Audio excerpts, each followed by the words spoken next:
1, we are live. Good afternoon, everybody. It is Monday. It is a Happy beautiful Monday. day. Happy Monday, ladies. The sun is shining. I'm missing my Greg. He's out of town this morning, so he's probably watching. And he says hello, and he'll meet you both another time. I know you didn't meet him the last time. You didn't get to meet him today.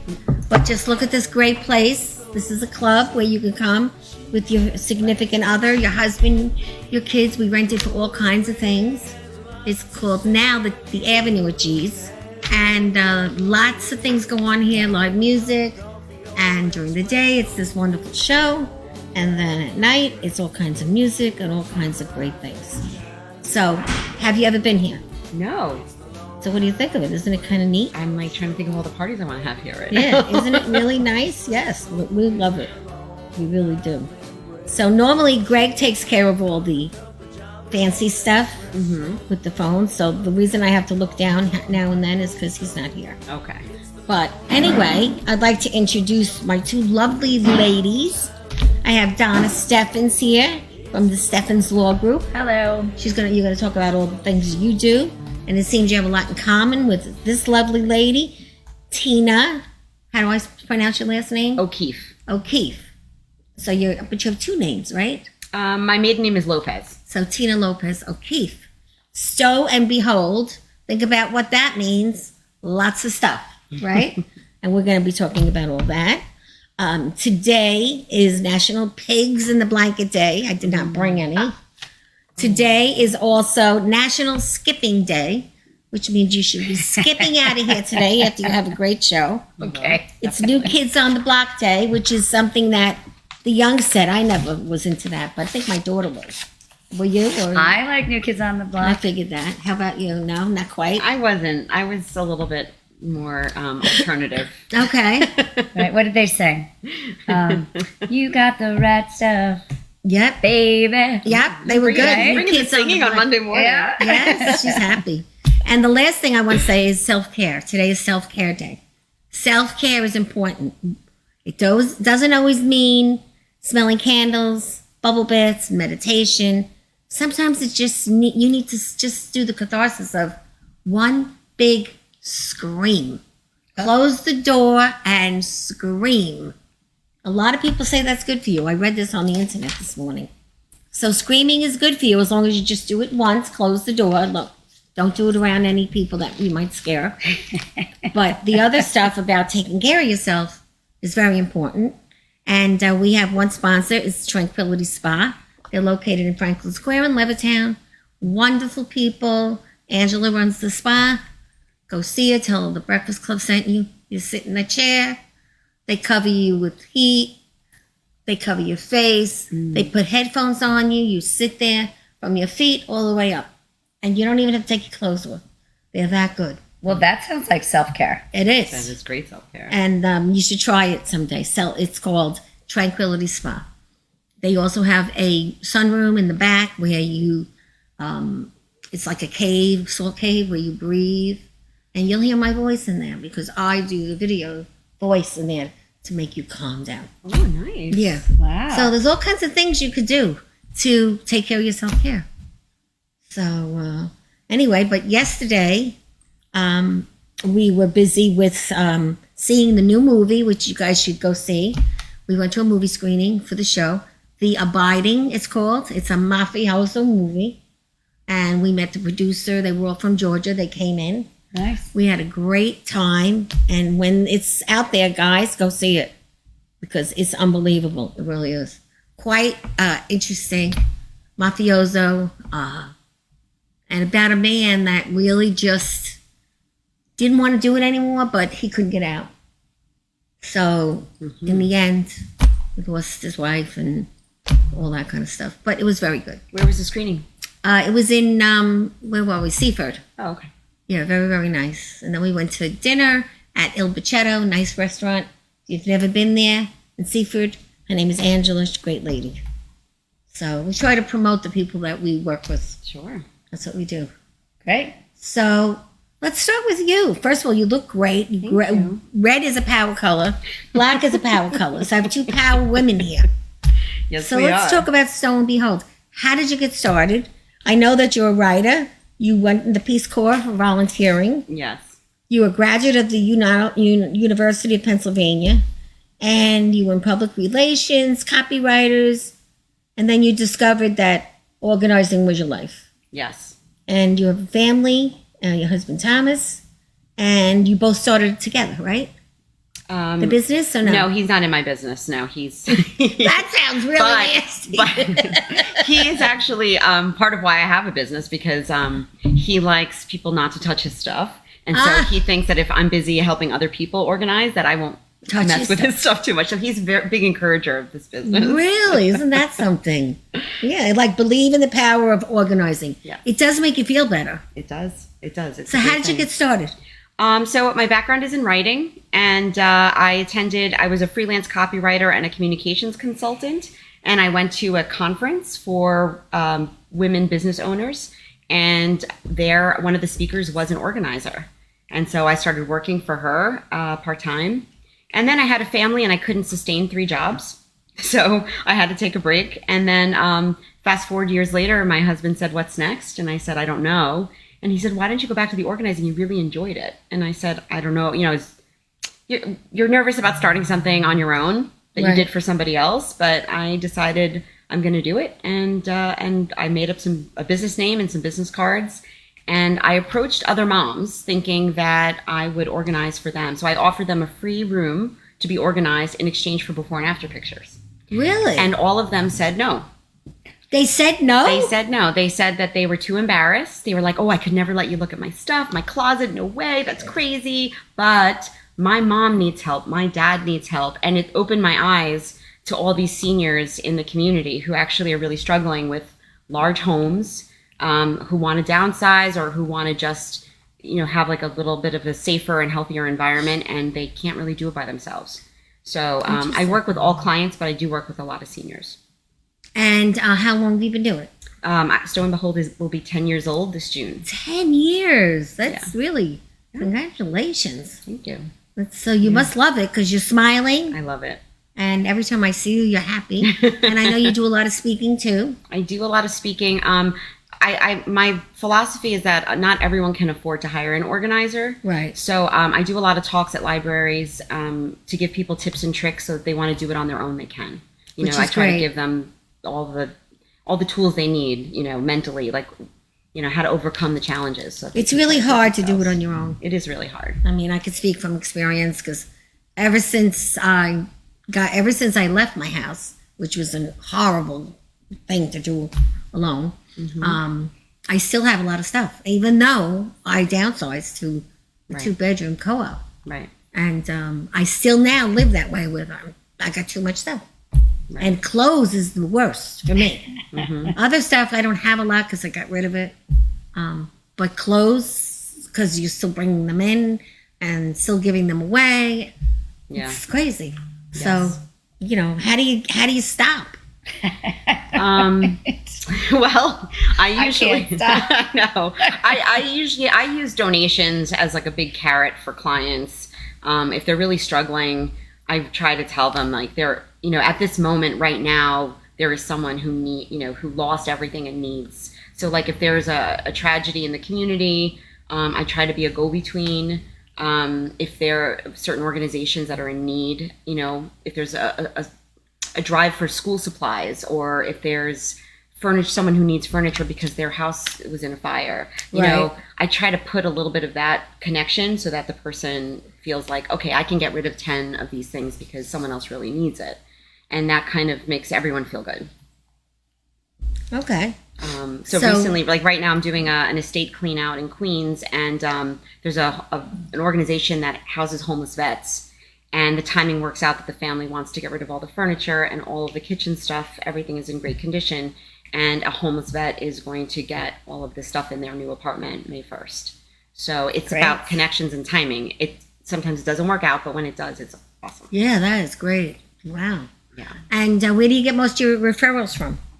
Word of mouth, and I work with a lot of attorneys. Yes, so that's a good connection. Oh, my head is already spinning on this one. And a lot plenty for you. Thank you. Welcome. A lot of healthcare managers and patient advocates, really anyone who goes into a home and sees that there's an issue is someone who can refer. Mm-hmm.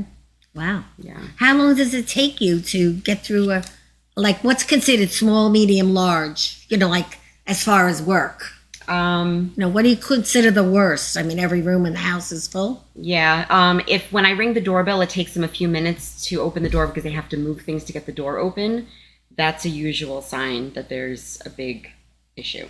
But we're not counting like all Amazon boxes, right? Like No. boxes. No. Okay. That's normal life. Do they let you in? Do they let me into the home? Like when you go like these bad places, places that are really.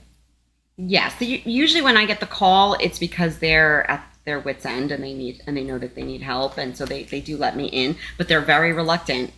I come in like a ninja. Sometimes I don't confirm appointments. If you make the appointment, I will show up because if I call, they'll try to cancel. And so I kind of show up ninja style and say, hey, we had an appointment. Let's get this done. And I don't do consultations because when you go in and they freak out. When you go in and talk to someone too much about organizing, they get very overwhelmed by the idea of it. So instead, we build the assessment into the first meeting, but in that first meeting, we do something small that we can successfully complete so that the person sees what the process is like, and then they're a lot less afraid, a lot less anxious. What about animals and stuff? When those bad houses, are there? I don't have allergies, but I will tell you that a lot of my clients do, and I think it's better for everyone, even the pets, to clear out the clutter. But yes, usually there's a cat involved. So do you get involved with like 1-800-JUNK where they come? I do. I partner with different businesses who, sellers sometimes if there's stuff to be sold, and junk removal services. I'm a member of the National Association of Productivity and Organizing Specialists, which is a mouthful. It's called NAPO, and through them we have business partners, and Junk Luggers is one of them. Yeah, Junk Luggers. And Junk Luggers, I've been to the Hicksville facility. I strongly encourage people to use them because they do a lot of green cleaning. So like they'll take stuff away, but they'll donate it. They'll strip it down, they'll recycle it. So a lot of times my clients will get a donation receipt after the fact because the stuff will get donated. So it's a good thing. Did you, do you know the college hunks? I've never used them personally, but I have heard of them. Yeah, I've heard they're good. You ever heard of them? I haven't used them yet, no. Yeah, college hunks. They're supposed to be gorgeous. I heard they're a distraction. I'm just kidding. Very nice. So then when you go to somebody that is middle, like, who would you consider like small? Just someone that has a bad closet like me, a bedroom closet full of stuff? Yeah, some people it's and very... like you just have a closet, right? Or you have more? I have so many closets. Yeah, sometimes people just have it like they're situational. They were organized and then something happened, like they got busy with their jobs, they lost somebody, someone was sick, someone moved in, someone moved out, like a life change happened and then they kind of lost their way and they just want to get back to that again. So that's someone who you can get organized and kind of put them back on track and they'll be on their merry way. Some clients I visit on a weekly basis. Really? What? It's like maintenance. You maintain them. I gotta maintain them because they'll slip. They slip. So like after I clean my closet out and fill it up again, then you stop by. I might need to stop by. Oh my God, that's amazing. So this is like an illness. We might need to work on your retail therapy issues first. For sure. That's really something, really. And you talk about it like it's your, really it's your livelihood. I love it. I love it. I get a lot of satisfaction. I like helping people. Usually after the first appointment, people they hug me. Aww. And then I kind of know. I'm like, yeah, we did good today. But you talk to young people too, right? Oh, absolutely. Yeah. Absolutely. Yes. Yeah, definitely. And young people, a lot of them, especially people who inherited stuff from their parents. They're in a big home and maybe mom and dad live there. And it's hard to see how it can change because it's the way it's always been. And so they're kind of stuck. Okay. But isn't it hard, like sometimes where somebody inherits something, it has value? Like, okay, I have Wedgwood china. It's in a box. I don't know what to do with it. Right. Okay. It's not my style. It doesn't fit my house. And it's in a box. But it was my family. what do you do? Right. So China is a big problem right now because Yeah. China's resale value is nil. No one wants it anymore because the next generation is not registering for China. They are not entertaining in the same way that we grew up being entertained, like big dinner parties. Like it's a different way of living. So they're much more casual. So I tell people all the time, like the person who gave you that China wanted you to enjoy it. So if you're not having that kind of dinner party, I would say, and I don't know what kind of, I'm not judging or saying anything. No judgment. But like if you have regular dishes that you got at like Bed Bath & Beyond or like Pottery Barn, donate those and take the china and just start using it on a regular basis and just enjoy the heck out of it. Or if you are like, actually, I really like what I have right now, but the china is still weighing on me, take a couple of key pieces out and use them like for serving or, for fun. Like make your beautiful little mug where you have your coffee every morning. Like, why not? Or there's also a company in Brooklyn. I think it's I'm going to ruin their name. The Brooklyn Teacup Company, maybe. And they will take pieces of your china, let's say a dinner plate, a dessert plate, and a salad plate, and they will drill a hole through it and put a beautiful holder in it and make you like a candy dish or like a serving dish out of it. Wow. So that you can have like a little bit of the memory of that china and enjoy it, but not have to keep a set of 70 pieces, So there's some creative solutions. You have great ideas. You really do. Wow. Definitely. Wow. That's really something. Yeah. So there's, we got to compromise. It's a compromise. How about you have a funny story about when like a husband-wife kind of split and you got in the middle of a whole big mess? I had a client who did not, we worked together for a while, and then her husband did not, she was having trouble letting go. It was mostly paper. They had a business, and so they were stuck. And so I stopped going. And then she called me and said, I need you back. I have house guests coming and I need you. And I said, okay, I'll come back. So when I arrived, it became clear that her husband did not know that I was going to be there. And so she was very concerned that I had to be there after he left for work. And I felt a little uncomfortable about it, but I said, okay, I'm going to come anyway. And then I came, and he called and said that his appointment got canceled and he was going to come home for lunch. And she had a panic attack. And I said, it's okay, we'll wrap up and I'm going to go. And she said, no, we need to finish. Could you go and wait in the car and then drive around the block? Oh my God. And then when he's gone, I'll tell you and you come back. And I was like, I don't know. And she's like, I will pay you to sit in the car. So I got in my car and drove around the block and parked and felt like the other woman. I was like, I am hiding from the husband, And so he came home and he ate, and then he fell asleep. Oh. And she's texting me, and I said, I'll just go. And she's like, no. He's got another appointment. And so then she got him out of the house, and I came back. And I said, listen, I don't want to do this again. You got to tell your husband that we're doing this. And so she said that she would not do it again. But it was me hiding in a car, the organizer It's like hiding. a movie. Yeah, totally. It's really like a little movie. Yeah. So Wow. Sometimes I'm the other woman. Yeah. And so what's your favorite type of client? Like the seniors get to your heart, or is it the young couples that just get out of control because they're so millennial that they don't really know what they're doing? Or I think the seniors break my heart a little bit because a lot of times like they really they can't bend over to pick it up. They can't reach into the closet to take it down, and they want to be different. They want it to be better, and they can't. Mm-hmm. And they're also like they have a lot of guilt because stuff belongs to their kids. Yes. And they feel like I can't throw it away because it belongs to Joey, and Joey might want it back. And there's a lot of emotion. There is. And also they want to give it away, but before they do, they want someone to hear the story about why and who gave it. And so to them. they're very happy to donate the doll, but maybe they just want you to know why they kept it for so long, because this doll was given to me by my uncle, and he was my, and they just want to tell a little story, and then they're like, okay, I don't need to keep it anymore. Mm-hmm. And so I do have a soft spot. Yeah, of course, definitely. I mean, it is hard to give stuff away. I know, Yeah. I mean, I packed up all my Christmas stuff, and a friend of mine has it in their garage, and I've never brought it back since, because I make Christmas very simple now, because I'm in a little place. Right. I just put up one of those plug-in trees, and that's it. Sure. And I miss it, but I really don't, because I don't do the entertaining I used to do. Mm-hmm. Rather go out. That's when your life changes a lot. Yep. But I do have a set of 50-year-old china in my other girlfriend's house. You've got a lot of friends. Yeah. And I mean, it's gorgeous. It's gold, lame, but nobody wants it. Yeah. And my daughter does not want it, neither does my grandchildren. So what do you do?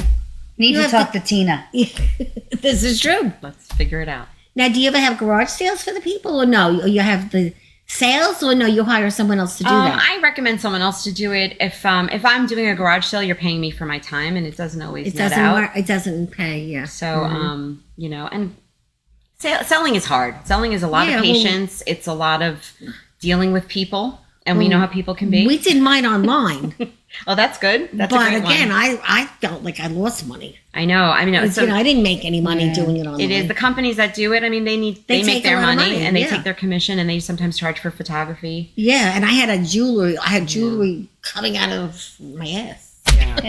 Yeah. I wouldn't have want that. They took it. They took the whole valise, and it was all. They had it fixed so pretty with everything, rolling over it. And then I'm like, that's it? But that's what happens. Yeah. Well, when you need it, you need it. I know. So now, where do people reach you? We're going to talk more, but where do they? What's your website? My And how do they website- find you? www.stowandbehold.com. I'm also on Facebook, Stow and Behold, and Instagram, Stow and Behold.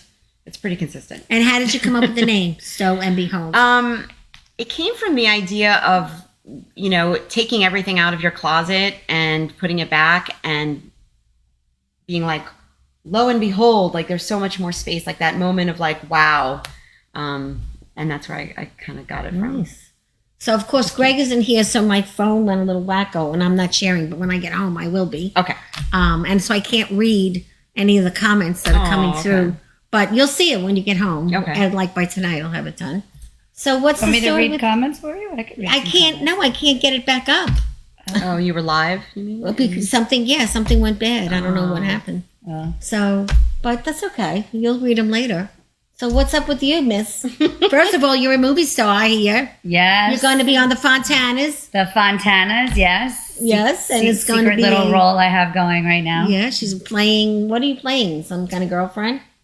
Yeah. Like he's cheating. Yes. One of my sons Uh-oh. is cheating on his wife, and Maybe. and his wife is actually nice. She's a hard worker. Woman. That's not what I hear. Yeah. I mean, there's two sides to the story. Yes. So you excited about it? Yes, You've been that's fine. That's good. Yeah. Isn't the team really Bring great? my acting career back into Yeah. the fold. And tomorrow, Jerry Ferreira is going to be, not tomorrow, Thursday, he's going to be on. And on Thursday, we have Power Woman Magazine coming on. Very cool. And we are pitching the Fontana women to them on Thursday. Interesting. Yes. So we're really excited about that. Okay. So that's something you need to know too. So. I actually did the Power Women event with my mom. Oh. Yeah. So, because we both run our practice. So, That's right. Yep. You and your mom do that. Yep. And we are having a Mother's Day contest here in 2 weeks where you can write a poem about your mom, and one lucky mom and daughter get to be on the show. It's going to be very nice on Thursday, May 11th. So we're starting to promote that everywhere if you know anyone. Very nice. Yeah, we try to do stuff that's really touchy-feely, but we also talk about the hard stuff too. Today's like a very positive day. Yes. You know. So these because seniors, it's pig in the blanket day. right, that's right. We should be eating pigs in the blanket. I mean, Yes. really. So what are you doing these days? I know you were just at the Alzheimer's conference. I Right? saw this beautiful. Who did this for you? You have a great marketing girl. Thank Wow. you. Yes, I do. Look how pretty that came out with her odd-looking picture and all. Oh, I love that. Yes, I do too. So you were at the Asset Protection Trust and protecting your family home, which is something we all have to do and don't. Right. Well, so part of what I do is I am on the board of the Long Island Alzheimer's Association. So we had a conference this weekend that was legal and financial planning. Right. So my practice, which is headed up by myself and my mom, Marilyn Stefans, is estate planning and elder law. But we also have a wealth management financial planning practice and an accounting practice, which we just finished tax season. Which is, yeah. And so it's 3 teams And then Marilyn and I run the teams together. So I actually am a financial advisor, accountant, attorney. You really wear a lot of hats. Yeah. But, and you have to really be intelligent to wear those 3 hats. I guess. Yes, you do. So you have beauty and intelligence. Thank you. Good. Thank you. But, I'm just thinking, Tina, like how everything you're talking about is the stuff swimming around in people's houses. My work is really the stuff swimming around in people's minds. Mm-hmm. Like, what if something happens to me? Who's going to take care of my family? Do I have enough money in retirement? I don't really know. I have all these assets all over the place. Do I know if I have enough? Getting tax documents just in order, that alone is a chore. So really, it's organizing people's financial life. And so we try to bring it down for a person, in all aspects. But so that really is what I was thinking. I was like, you organize people's lives. I organize people's lives. I was really happy to be put on the show today with you. It makes sense. It really does make sense, but maybe you wouldn't have thought of that ahead of the game. But yeah, so that's what I do. I take people's financial lives, I clean them up, and we do the estate plan, the legal plan, doing your will and trusts. And people are very interested today in protecting their homes for long-term care, planning so they could stay in their home. So everybody's been hearing about these asset protection trusts. So we do that. That's a big hot topic. Mm-hmm. But it's taking your assets and putting a plan together, and then putting all those assets into the closet, like you said, and then making sure the legal and the financial plan work together. So, even if I'm not somebody's investment advisor, I'm going to help them organize their assets, or vice versa.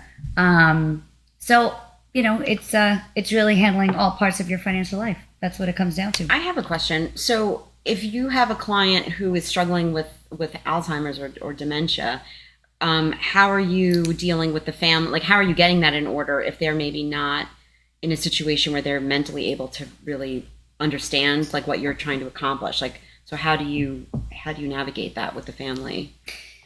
Right. So hopefully somebody has at least a trusted friend that they can count on to bring them through this process, whether it be a friend or a family member, a spouse or children.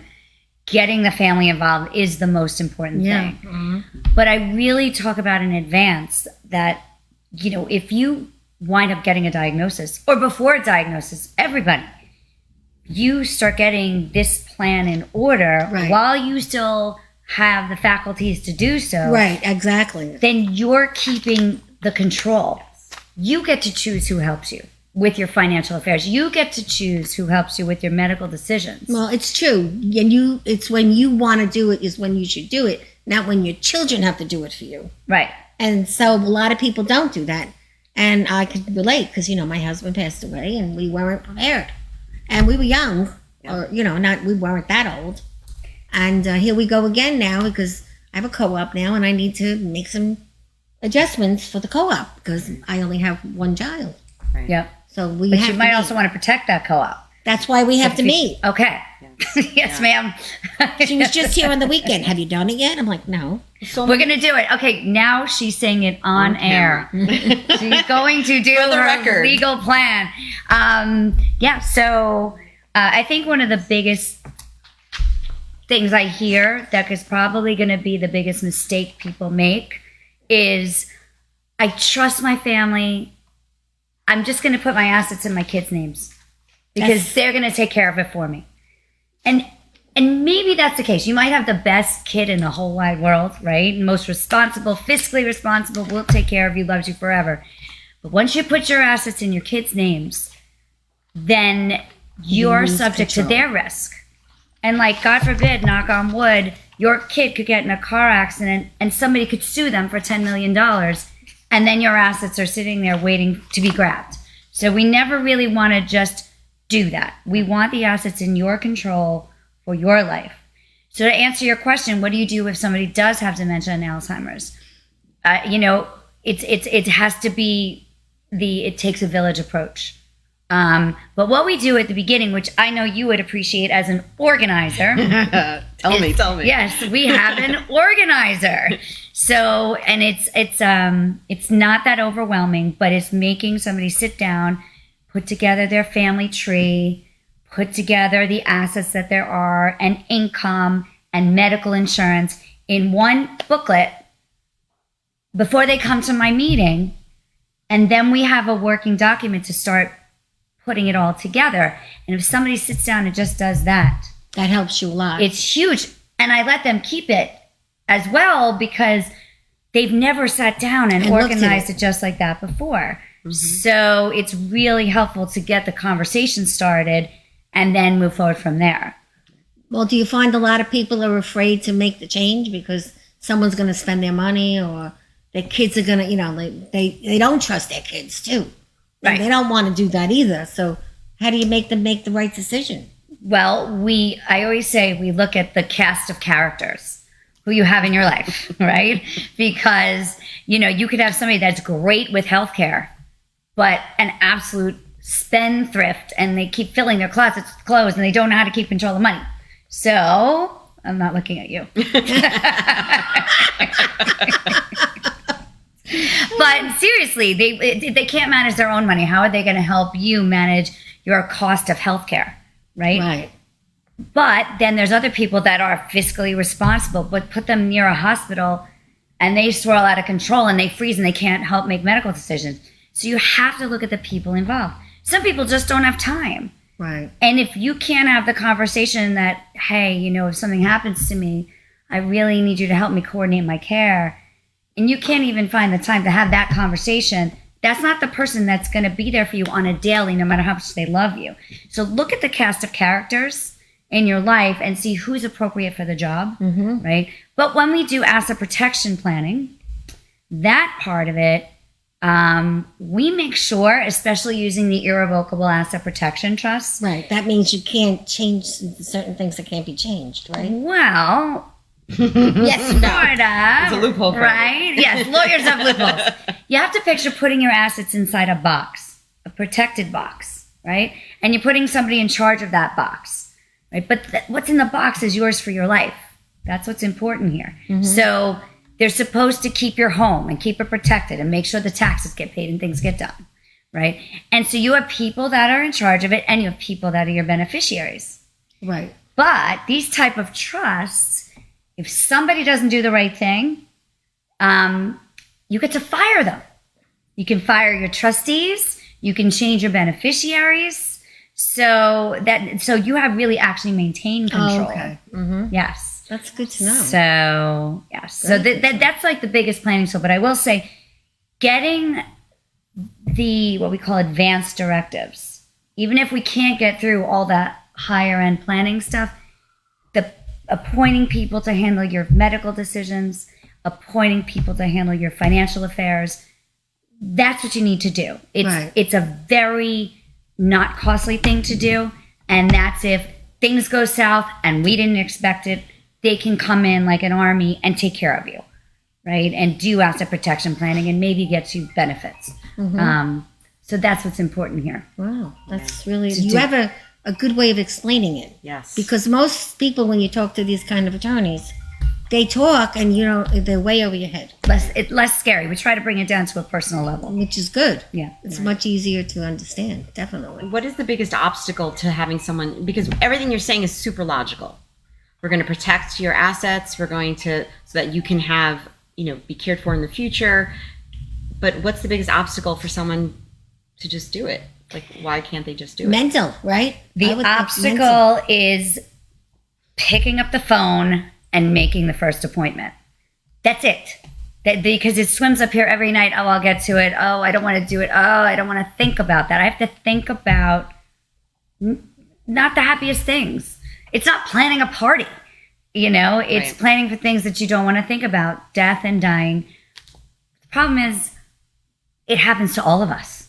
Yeah. So if you just make the appointment, sit down, it can take just 2 meetings, Right. right? But can once happen. it gets into my hands, you're done. And then You're safe. by the end of it, you can breathe and you can put it away. And then fill your mind with better things. Right. Get rid of the clutter, Tina. Right? That's something, really. It's interesting. I mean, the way you explain it it really makes sense. Yeah, I would say people leave my office breathing a lot easier. And feeling better and knowing that their family is going to be taken care of, but yet they're not going to lose anything in the process. Exactly. The sooner you plan, the better the outcome. We don't want to plan in a crisis. It's not the time. No, I'll do it. Of course, you don't have a choice. The same. So exactly what you're saying applies to organizing the same way, because the worst decisions are made, or the worst outcomes happen when you have to clean out something in a crisis, like under the gun in a deadline. You can't make the choices you want to make. So the great things like donating and hooking up with a great charity, or recycling, or doing all the positive things that you can do, all those options get taken away because most of the time things have to get thrown out in order to expedite a clean out. So you make not poor choices, but your choices are very limited. Choices in a crisis, they're terrible. Are never made as clearly as choices when you can have the time to make a decision. Right. Yep. The worst part for me is when a client comes to me without any documents and they don't have mental or physical capacity to do things for themselves, and we wind up in what we call guardianship court. Oh, yeah. And that's bad. So that a judge gets to decide who the guardian is, who takes care of you, who takes care of your financial affairs, really who takes care of your medical decisions, who decides on your care.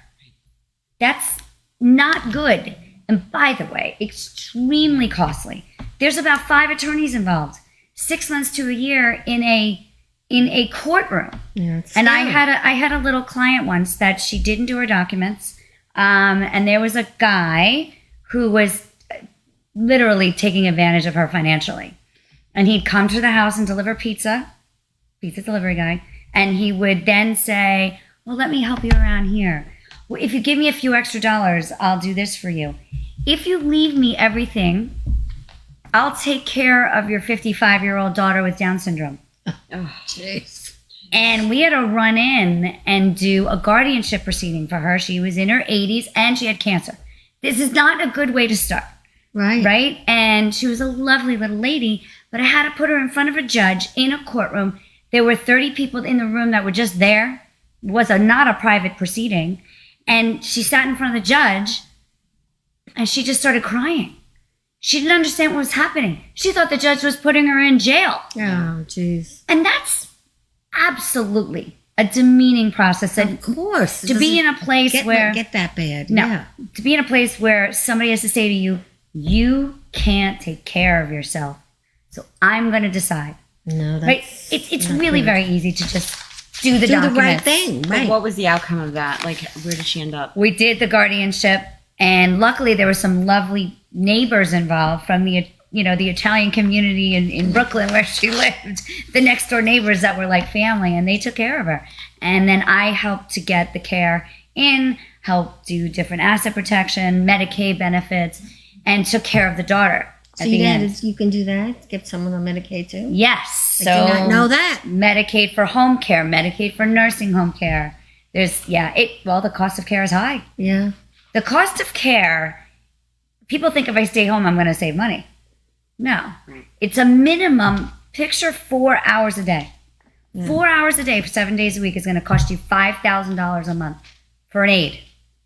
And still have to pay all your bills. I went through that. If you need more than that, you're looking $8,000, $10,000, $15,000 a month. That's not an easy nut to come up with. No. And then what happens is they drain all your money. And nursing homes, nobody wants to go there, but they're pretty full for a reason. That's $20,000 a month right now. Mm. Now, with people with special needs, when they have children with special needs, I know a lot of people I know that they haven't done the right thing yet for those children.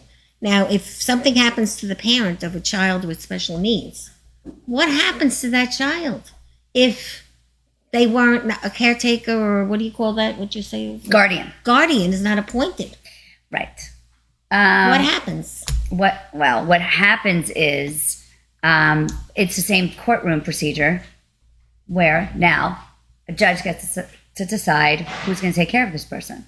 So what we do with our families with children with special needs is we try to put together the Bible, the storyline of their life, like a book. Somebody could open up and say the manual of instructions for my kid okay, I want them to see these doctors. I want them to get these therapies. This is what makes my child happy. This is what will absolutely send my child into a place that you can't manage them. Simple things. Example, one of my families, the child had stuffed animals, 32 stuffed animals, slept around her every single night, right? And this one particular night, one of the stuffed animals was missing. Now the parents knew, the bunny was the one not missing, but anybody else would not have known that. And when the person was not able to communicate because they were so upset, it could take all night to find the bunny.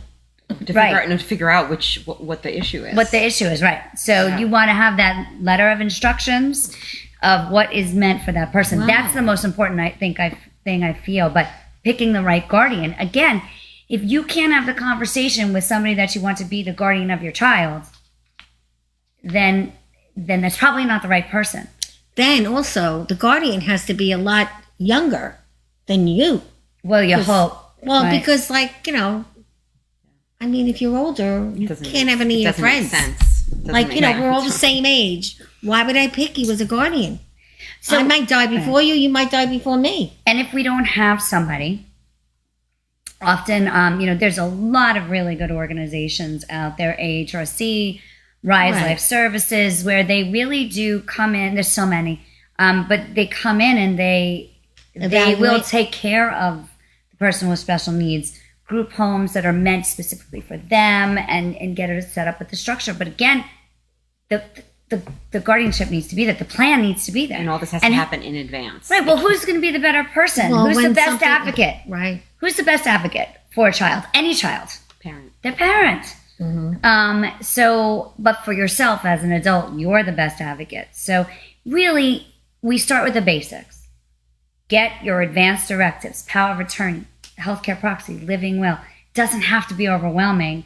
And then we build a plan from there and then build on the financial plan. But I think for seniors, the asset protection trusts to protect their assets so that they could stay in their home is the biggest thing that they're talking about, that they come in for.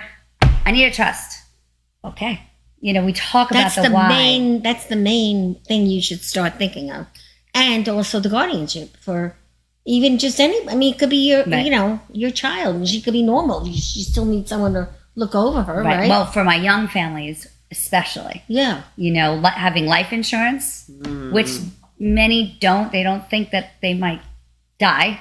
And we hear too many. The saddest stories are the families where one of the parents die young, leaving the other one with not enough assets to take care of a whole family, little kids, and themselves.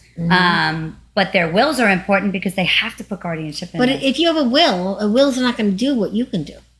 Correct? Will's not enough. Well, can be in the will, right? Guardianship is in the will. Yeah. But again, if something happens to the parent, if they're here, somebody needs to take care of that parent. If something happens to me and I don't have somebody to take care of me, who's taking care of my 2 teenagers? Right. Clearly, they can't take care of themselves. Okay. Teenagers. Well, we have a question here. I just got back on for both of you. It is hard. It is a hard thing to see every day. But do you feel like a sense of pride when you complete somebody's clean out or somebody's life history of things they want to get rid of? Do you feel a sense of pride when it's done? 100%. So a lot of seniors. There's a cycle that I see I get called into commonly, which is that a senior who was living alone for a long time, independently, kind of got into a bad way. This happened a lot during COVID. Yes. It usually manifests in the intervention of adult protective services because bed bugs or some other kind of infestation happens. Oh. And so someone has to come in and intervene. And that person's belongings are mostly thrown away. And then a lot of stuff is dumped into boxes. And then someone's coming in to help them get reacclimated and get set up again. And then I get involved in that. And I have, cases where I'm being told by someone that, well, all the stuff in boxes, it's just garbage. Like, we looked in them, it's garbage. And the problem is that because it's happening under duress, it's happening in a bad situation very quickly. Stuff gets thrown in boxes. You know what it's like to move, and when someone packs nice, when someone doesn't pack nice. Yep. And probably the person wasn't living very nicely, and so it's hard to know what's in those boxes. And kids sometimes just say, get rid of it, get rid of it. So stuff gets dumped, it gets put away, and so my job is to go in there, and I'm told all the time, just throw it away. And I go in and I say, I have to look at everything, because you never know, because the things that I find are usually, it looks like garbage, and that's where you find the important stuff. Yep. So I open up these boxes, and I'll take out a shoe, an old shoe, and a sock, and a torn up book, and some old newspaper, and it's mostly garbage. And then I turn the box over. In one particular case, I turn the boxes over at the end, and nails, screws, sawdust, rocks. Looking at the rocks, they're different kinds of gemstones, and I'm seeing that this individual who was in his 90s, living alone, he was passionate about gemology, and he would go to quarries. He belonged to a gemological group, and they would go and look for rocks. And he had this extensive collection, but it all got dumped, and it went to the bottom of these boxes, including and jewelry. So his father had been a jeweler. So I'm finding rings and earrings and watches and stuff all in that garbage at the bottom of the box. Whoa. So I had to sort through it all. With gloves. With gloves. And I cleared out the shelves in his apartment, and I displayed all of the gemstones. They all had I found all the little tags where they came from, and I had them all up. Goodness. And he was like, he had forgotten all this stuff. And so it gave him this kind of, it was such a nice moment for him. Sure. And he's telling me the story about all these things. So how nice is that? it is a sad situation. Yes. He is alone, but now someone is looking, he's got help. Someone intervened, and we were able to get all this garbage out, and That's all great. the nice stuff, all the great memories and the stuff, the collections are there for him Very to nice. enjoy. You should think about writing a book. Old stories. I should When write you're a ready, book. you could talk Right. to us. We All right, I'm going books, to write a but book. Really, each chapter you would name it a different story, and it would have a really great title. Mm-hmm. And you'd be surprised how many people are interested in those kind of stories. My book is like that. It's got I'm going to write a book, and ton of everyone's going to stories. buy it. yeah. Well, it's good for your business. Absolutely. And your book, when you write your book, it triples your business. That's life. You should write one too. Ah. So now you obviously get a sense of pride as well. This was from Brian Pollock. Brian Pollock is a filmmaker. Yes. Oh, wow. He was on a few Hi, weeks Brian. ago. And he's a doll. And he came all the way from New Jersey, I think, when he came for the show. So, and he's writing a book, and he's doing a documentary right now Nice. about a gentleman. They're both sort of retired cops. And he's doing a whole documentary about this gentleman that was very sick, but came out of it. And now they're both retired, and he's doing a documentary, and this gentleman is a magician. And he came here and he made money Oh, disappear on the stage. That's what he did when he was Wow. I can here. make money disappear too, but not And in it the was right. quite a show. And he does this all over the country. And they're making a big documentary. That's Very nice awesome. men. Two very nice If men. you ever want to make a comedy, I think you've got some characters right here. Absolutely. You heard that, Brian, right? You got 3 volunteers here. So how do you, obviously you feel similar, but, when you get to one of these people that really don't have a clue that they could lose everything, what's your feeling like afterwards? Well, the feeling for my clients is a sense of relief, right? I got this done, right? That is the thing I think here more often than not. It's finally off my shoulders. I stay up at night thinking about this. This is something deep. I would say 9 out of 10 clients will cry in my office, relief or something that finally this is being cared for. The feeling that Somebody cares. people that come to me, I will care for them. I'm caring about their lives. But whether it be just getting regular documents done or taking it through a Medicaid application, it's very difficult for families to go through this. They didn't want to be here in the first place, and then to have it done with success and ease. And I also have my social worker on staff as well, who really helps take people through the process. So you have a social worker I on staff. I do. That's And great. she is so kind and understanding and on the daily with people. This happened today. This happened today. What do I do? What do I do? So there's different parts of the process. So it really is relief in caring for people's lives in a way that That's terrific. they really can't take control of, because the medical part is taking control of them. Very nice. But we can control the financial and the care. So now, how do people reach you on your travels? So it's www.steffanslawgroup.com, which everybody spells Stefans wrong, I'm not going to lie. So Yeah. it's Welcome to O'Keefe. STEFANS lawgroup.com. And let's talk about your award. We forgot about What that. award? What award? You What did I just get? got a big award I did. last week. Oh, yeah. What did you get? I did. You're right. I got the People's Choice Award for top estate planning attorney on Long Island.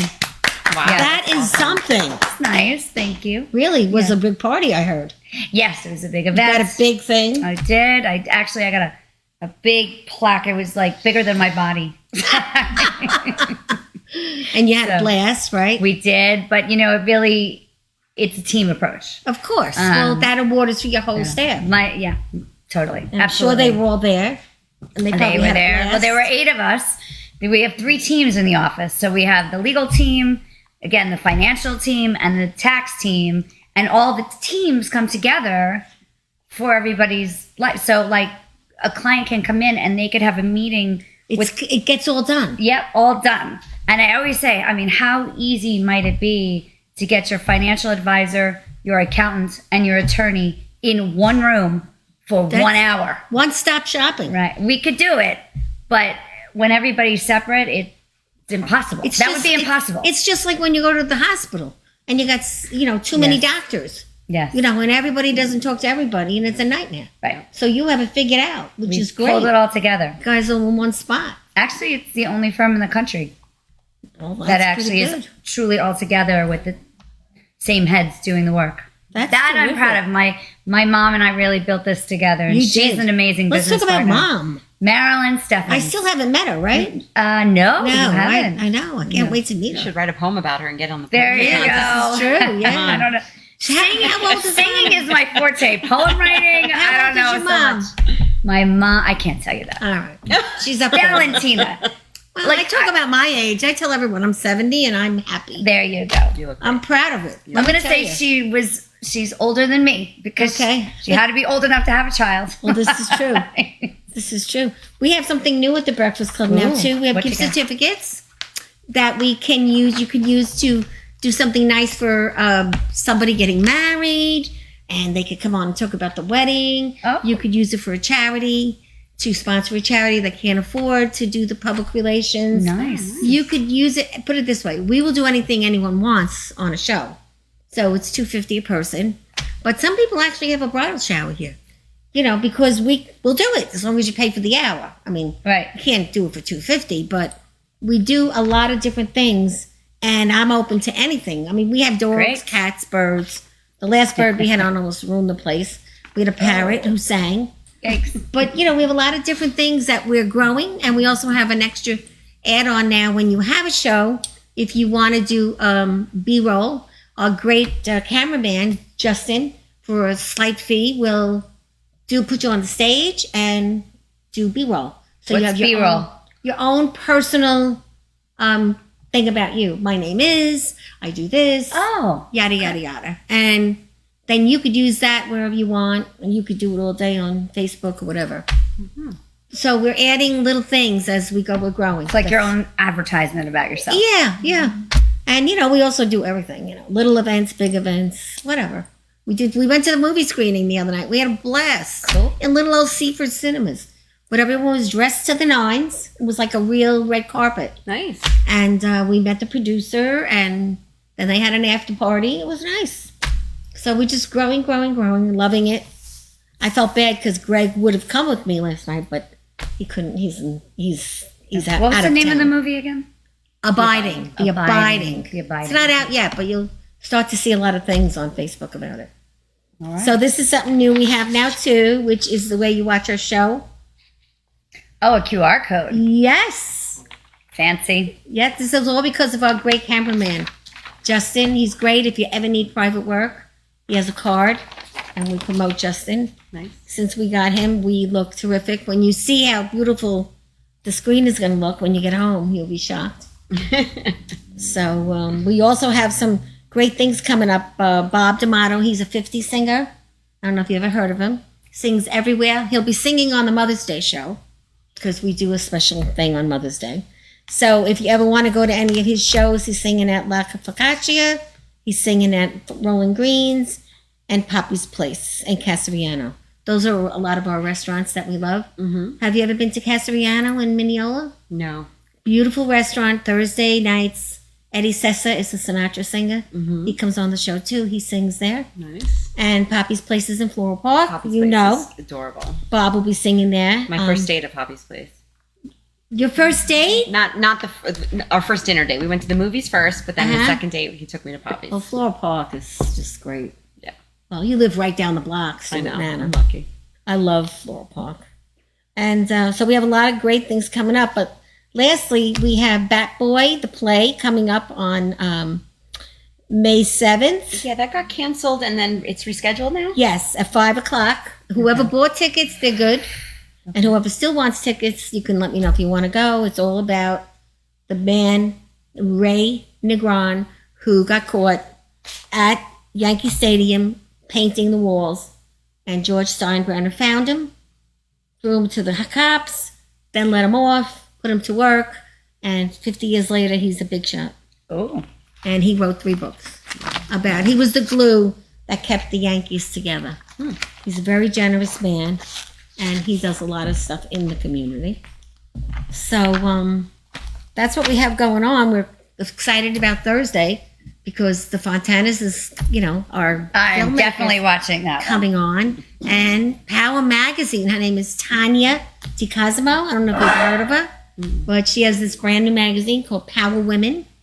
Yes, Marilyn and I, they put us together as Power Women in Finance together. In the magazine. In the magazine. So, It's a you never great know magazine. what could happen on Uh-huh. Thursday. Excellent. So, but it was Jerry's idea. He goes, he saw she was coming on. He goes, maybe we should do the Power Women of the Fontanas.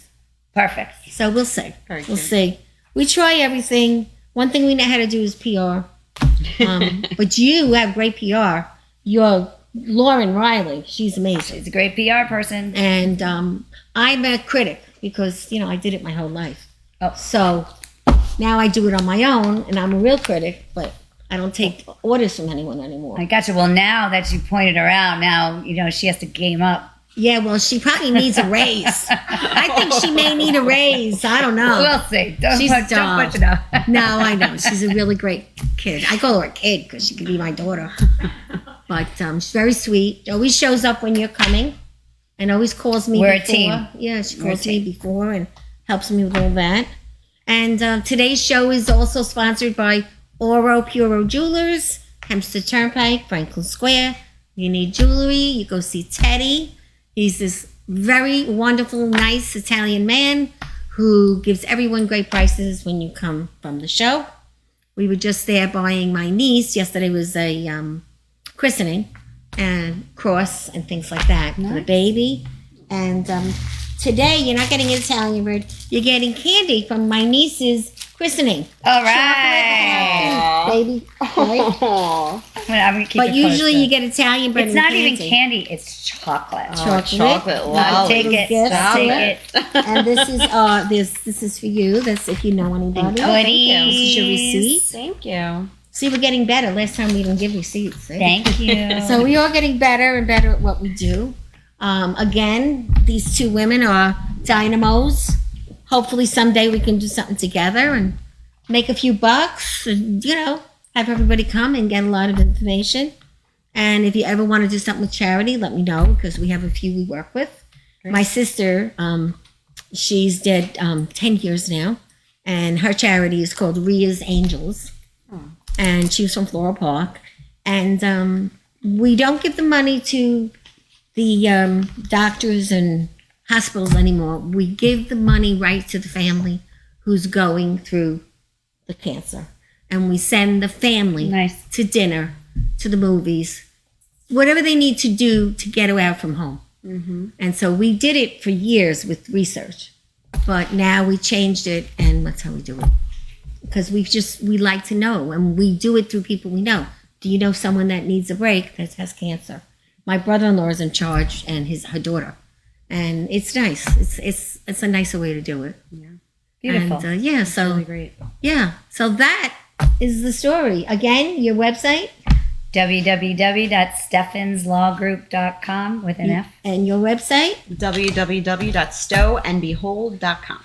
and that is a wrap. Thank you. Thank you.